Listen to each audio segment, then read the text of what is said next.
ಹಣ 4 ಟೇಬಲ್ಗೆ ಹೋಗ್ಬೇಕು. ಕಮಿಷನರ್ ಅಲ್ಟಿಮೇಟ್ ಆಗಿ ಕಮಿಷನ್ ತಗೊಂಡು ಸೈನ್ ಮಾಡ್ತಾರೆ. ನೀವೇನಾದ್ರು ಸ್ವಲ್ಪ ಇನ್ಫ್ಲೂಯೆನ್ಸ್ ಮಾಡಿದ್ರೆ ಒಂದ್ ಸ್ವಲ್ಪ ನಾವು ಕಡಿಮೆ ಮಾಡ್ತೀರಿ. ಇದು ಕೆಳಗಡೆಯಿಂದ ಮಿನಿಸ್ಟರ್ವರೆಗೂ ದುಡ್ಡು ಹೋಗ್ಬೇಕು. ಎಲ್ರಿಗೂ ಹಣ ಶೇರ್ ಮಾಡ್ತೀರಿ ನಾವು. ನೀವೇನಾನ ಸ್ವಲ್ಪ ಹಣ ಕೊಡೋದ್ರಲ್ಲಿ ಹಿಂದೆ ಮುಂದೆ ಮಾಡಿದ್ರೆ ನಿಮ್ಮನ್ನ ಟೇಬಲ್ ಟು ಟೇಬಲ್ ಸುತ್ತಿಸ್ತಾರೆ. ಯೋಚನೆ ಮಾಡಿ ಅಂತ ಹೇಳವ್ರೆ. ಅದಕ್ಕೆ ಬೇಗ ಹಣ ತಂದ್ಕೊಡಿ. ಸ್ಪಾಟಲ್ಲಿ ಡೆಲಿವರಿ ಕಮಿಷನ್ ಇದು ಲೈಸೆನ್ಸ್. ಇದು ಈ ಸರ್ಕಾರದ ಯೋಗ್ಯತೆ. ಇದು ಗಾಂಧಿವಾದಿಗಳ ಸರ್ಕಾರ. ಏನು ಮಹಾತ್ಮ ಗಾಂಧೀಜಿಯವರ ಕುಟುಂಬದವ್ರಿಗೂ ಅಷ್ಟು ಪ್ರೀತಿ, ಎಷ್ಟು ಪ್ರೀತಿ ಇದೆ ಅಂತ ಅವರ ವ್ಯಕ್ತ ಮಾಡಬೇಕು. ಇದನ್ನ ನೋಡಿದ್ರೆ ನಾವೇ ಮಹಾತ್ಮ ಗಾಂಧೀಜಿಯವರಿಗಿಂತ ಅವ್ರ ಕುಟುಂಬದವ್ರಿಗಿಂತ ನಾವೇ ಪ್ರೀತಿಯನ್ನು ತೋರಿಸ್ತಾ ಇದ್ದಾರೆ ಇವರು. ಇಲ್ಲಿ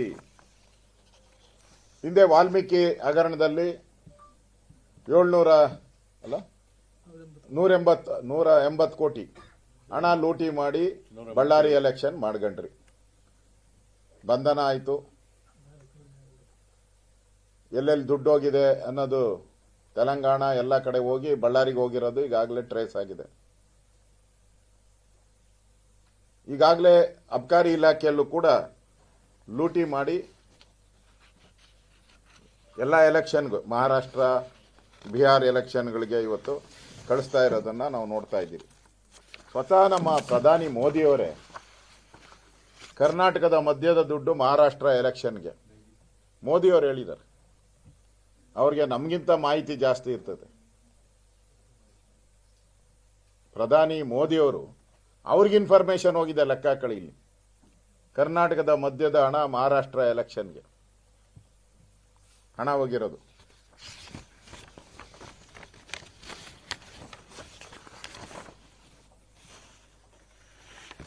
ಆಮೇಲೆ ಅಬ್ಕಾರಿ ಸಚಿವರನ್ನ ಬದಲಾಯಿಸಿ ಅಂತೇಳಿ ಇಷ್ಟೊಂದು ಭ್ರಷ್ಟಾಚಾರ ನಡೀತಾ ಇದೆ ಲೈಸೆನ್ಸ್ಗಳಿಗೆ ಅಂತೇಳಿ ಅಸೋಸಿಯೇಷನ್, ಮಾರಾಟಗಾರರ ಅಸೋಸಿಯೇಷನ್ ಡೈರೆಕ್ಟ್ ಆಗಿ ಅಫಿಷಿಯಲ್ ಆಗಿ ಲೆಟರ್ ಕೊಟ್ಟಿದ್ದಾರೆ. ಅಫಿಷಿಯಲ್ ಲೆಟ್ರು, ಇವ್ರನ್ನ ಬದಲಾವಣೆ ಮಾಡಿ ನಮ್ಮ ಕೈಲಿ ಬಾಳಕಾಗ್ತಾ ಇಲ್ಲ. ಇಲ್ಲಿ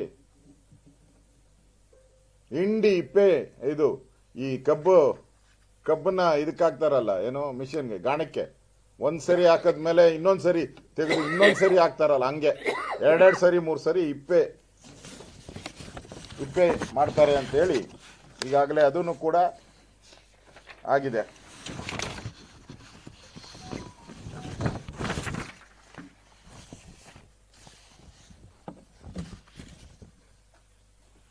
ಇಷ್ಟು ದಿನ ಡ್ರಗ್ ನಶೆ ಆಯಿತು, ಈಗ ಎಣ್ಣೆ ನಶೆ.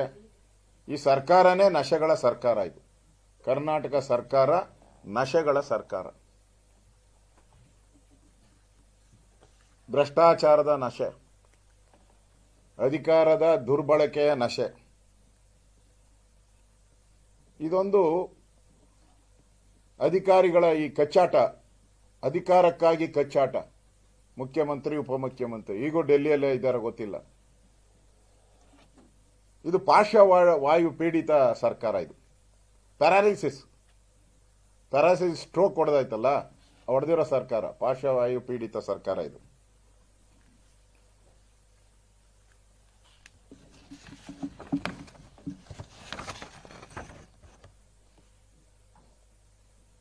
ಜನರ ರಕ್ತವನ್ನ ಹೀರಿ ತೆರಿಗೆ ಹಣವನ್ನ ಪಡಿತಾ ಇದ್ದೀರಾ ನೀವು. ಸುಮಾರು 650 ಕೋಟಿ ತೆರಿಗೆಯನ್ನ ಹಾಕಿ ಜನಗಳನ್ನ ಹಿಂಡಿದ್ದೀರಾ ಇವತ್ತು ನೀವು. ಈ ದುಡ್ಡೆಲ್ಲ ಇವತ್ತು ಕಾಂಗ್ರೆಸ್ ನಾಯಕರ ಜೇಬಿಗೆ ಹೋಗ್ತಾ ಇದೆ ಇವತ್ತು.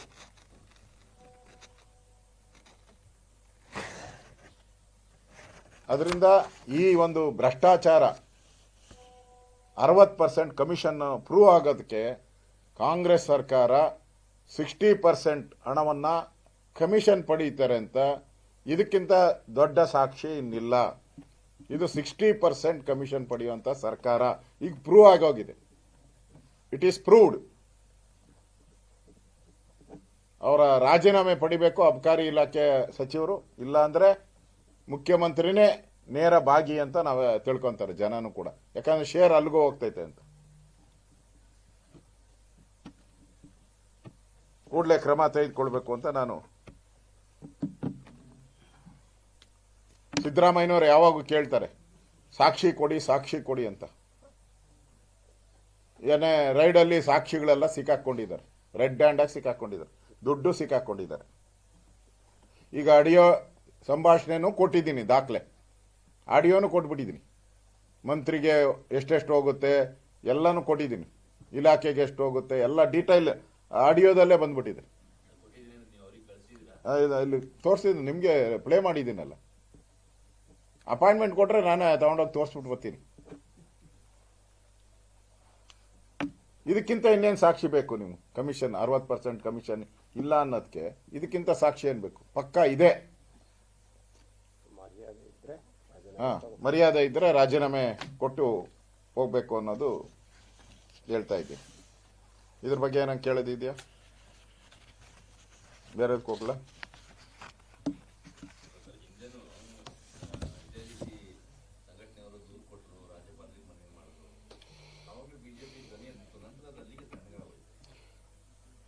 ನಾವು ಇದರ ವಿರುದ್ಧ ಹೋರಾಟವನ್ನ ಮಾಡಿದಿರಿ. ಈಗ ನಿನ್ನೆನೂ ಕೂಡ ಬಳ್ಳಾರಿಯಲ್ಲಿ ಕಾನೂನು ಸುವ್ಯವಸ್ಥೆಗೆ ಮಾಡಿ ಬಂದಿದ್ದೀರಿ. ಆಗಲೇ ಅಬಕಾರಿ ಇಲಾಖೆ ಇದ್ದಿದೆ. ತಿರುಗಿ ಈಗ ಮಾತಾಡ್ತಾ ಇದ್ದೀನಿ. ಮೈಸೂರಲ್ಲಿ ಅವಾಗೆ ಕರೆ ಬರ್ತಾ ಇದೆ ನನಗೆ, ಮೈಸೂರಲ್ಲಿ ಅಧಿಕಾರಿಗಳನ್ನು ಅಟ್ಟಾಡಿಸ್ಕೊಂಡು ಹೊಡಿತಾ ಇರೋ ಅಂತ ಬಂದಿದೆ. ಇಲ್ಲಿ ಮಾಡಿದ್ರೆ ಅಲ್ಲೋದ್ರೆ ಕೋಗಿಲು ಕೂಗ್ತಾನೆ ಇರ್ತತೆ, ಕೇರಳದ ಕೋಗಿಲುಗಳು. ಇಲ್ಲಿನ ಕಾಗೆಗಳು ಬಾಯ್ ಬಾಯ್ ಬಡ್ಕಂತಾವ್ರೆ. ನಾವು ನಿರಂತರವಾಗಿ ಬಿಜೆಪಿ ಹೋರಾಟವನ್ನ ಮಾಡುತ್ತೆ. ತಾರ್ಕಿಕ ಅಂತ್ಯಕ್ಕೂ ತಗೊಂಡೋಗಿದ್ದೀರಿ. ಮೂಡ ಹಗರಣದನ್ನ 14 ಸೈಟು ಬಾಯಿ ಮುಚ್ಕೊಂಡು ಗಪ್ ಚಿಪ್ಪಾಗಿ ಕಳ್ತಂದಾಗಿ ಯಾರಿಗೂ ಗೊತ್ತಿಲ್ದಂಗೆ ಸರೆಂಡರ್ ಮಾಡಿಸಿದ್ದು ನಾವೇ. 5,000 ಕೋಟಿ ಗೃಹಲಕ್ಷ್ಮಿ ಹಣ ಯಾರು ಹುಡುಕಿದ್ದು? ನಾವೇ ಹುಡುಕಿದ್ದು. ಹುಡುಕಿ ತೆಗೆದು ಆ ಬಿಲ್ದಿಂದ ಆಚೆ ತೆಗೆದು ಮುಖ್ಯಮಂತ್ರಿಯ ಕ್ಷಮಾಪಣೆ ಕೇಳಿಸಿದ್ದು ನಾವೇ. ನಾನೇ ಅಸೆಂಬ್ಲಿಯಲ್ಲಿ ಮಾತಾಡಿದೆ, ಮುಖ್ಯಮಂತ್ರಿ ಬಾಯ್ ಬಿಡಿಸಿದ್ದೀನಿ. ಆಯಿತು, ಹಣನ ವಾಪಸ್ ನಾವು ಕೊಡ್ತೀರಿ ಆ ತಾಯಂದಿರಿಗೆ. 5,000 ಕೋಟಿ, 1.5 ಕೋಟಿ ಜನದ್ದು, 1.5 ಕೋಟಿ ಜನಕ್ಕೆ ಸೇರ್ಬೇಕಾಯ್ತು ಹಣ ವಸೂಲಿ ಮಾಡಿಕೊಟ್ರಲ್ಲ, ಅದು ಬಿಜೆಪಿನೇ ಮಾಡಿದ್ದು. ವಾಲ್ಮೀಕಿ ಹಗರಣದಲ್ಲಿ 180 ಕೋಟಿ ವಸೂಲಿ ಮಾಡಿದಿರಲ್ಲ ವಾಪಸ್ಸು. ಪದೇ ಪದೇ ಸಿಎಂ ಅವರು 60 ಕೋಟಿ ವಸೂಲಿ ಮಾಡಿದೆ, 90 ಕೋಟಿ ವಸೂಲಿ ಮಾಡಿದೆ, 100 ಕೋಟಿ ಹೇಳ್ತಾನೆ ಇದಾರಲ್ಲ. ವಸೂಲಿ ಮಾಡಿಸಿದ್ಯಾರು? ಇದೇ ಬಿಜೆಪಿ. ನಾವೇ ಹೋಗಿದ್ರಿ ಅವ್ರ ಮನೆಗೆ ಹೋಗಿ, ಸತ್ತವ್ರ ಮನೆಗೆ ಹೋಗಿ ಸಾಂತ್ವನ ಹೇಳಿ ದಾಖಲೆಗಳು ತಂದವರು ನಾವೇ, ರಾಜೀನಾಮೆ ಕೊಡಿಸಿದವರು ನಾವೇ. ಈ ಕೋಗಿಲು 600 ಕೋಟಿ ಬೆಲೆ ಬಾಳುವಂತ ಜಮೀನು ನಾವೇನಾನ ಇಲ್ಲ ಅಂದಿದ್ರೆ ಅದನ್ನ ಹಂಗೆ ಅವ್ರಿಗೆ ಹೆಂಗ್ ಹೊಡೆದಾಕಿದ್ರು ಅದಕ್ಕಿಂತ ಒಳ್ಳೆ ಮನೆ ಕಟ್ಕೊಟ್ಬಿಡ್ತಾ ಇದ್ರು. ನಾವ್ ಎಂಟ್ರಿ ಇಲ್ಲ ಅಂದಿದ್ರೆ, ಬಿಜೆಪಿ ಎಂಟ್ರಿ ಇಲ್ಲ ಅಂದಿದ್ರೆ ಅವ್ರಿಗೆ ಒಳ್ಳೊಳ್ಳೆ RCC ಮನೆ ಅದೇ ಜಾಗದಲ್ಲಿ ಕಟ್ಕೊಟ್ಬಿಡೋದು. ಯಾಕಂದ್ರೆ ಅಲ್ಲಿ ಕೇರಳದ ಕಾಗೆ ಕೂಗಿತ್ತು,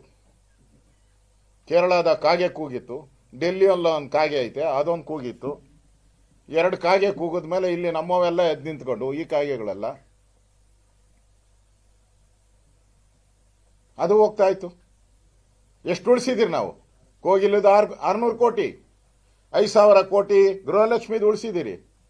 ವಾಲ್ಮೀಕಿ ಹಗರಣದ 180 ಕೋಟಿ ಉಳಿಸಿದಿರಿ. 2,000 ಕೋಟಿ ಲೂಟಿ, ಇದು ಮೂಡ ತನಿಖೆ ನಡೀತಾ ಇದೆಯಲ್ಲ, 2,000 ಕೋಟಿ ಉಳಿಸಿದಿರಿ. ಯಾರು? ದಟ್ ಈಸ್ ಬಿಜೆಪಿನೇ ಉಳಿಸಿರೋದು ಇಷ್ಟನ್ನು ಕೂಡ. ದಿನಕ್ಕೆ 10 ಕೋಟಿ ಹೋರಾಟ ಮಾಡೋ ಶಕ್ತಿ ಬಿಜೆಪಿಗಿದೆ. ನರೇಂದ್ರ ಮೋದಿ ನೇತೃತ್ವದಲ್ಲಿ ನಾವು ಹೋರಾಟವನ್ನ ಮಾಡ್ತೀರಿ. ಇದನ್ನು ಕೂಡ ಒಂದು ಅಂತ್ಯಕ್ಕೆ ತೆಗೆದುಕೊಂಡು ಹೋಗ್ತೀರಿ. ಈಗ ಅಧಿವೇಶನ ನಡೀತಾ ಇದೆ. ಎಲ್ಲ ವಿಚಾರಗಳನ್ನ ಅವರು ಕರೆದಿದ್ದಾರಲ್ಲ, ಗಾಂಧೀಜಿ, ಈ ನಕಲಿ ಗಾಂಧಿಗಳು ಇವರೆಲ್ಲ ಪಾಪ ಒರಿಜಿನಲ್ ಗಾಂಧೀಜಿ ಸ್ವಾತಂತ್ರ್ಯ ತಂದು ಕೊಟ್ಟವರು, ಇವ್ರು ನಕಲಿ ಗಾಂಧಿಗಳು. ಅವ್ರ ಹೆಸರು ಹೇಳಿ ಲೂಟಿ ಮಾಡ್ತಾ ಇರೋ ಇವ್ರ ಬಣ್ಣ ಬಯಲನ್ನ ನಾವು ವಿಧಾನಸಭೆಯಲ್ಲೂ ನಾವು ಮಾಡೋರಿದ್ದೀರಿ.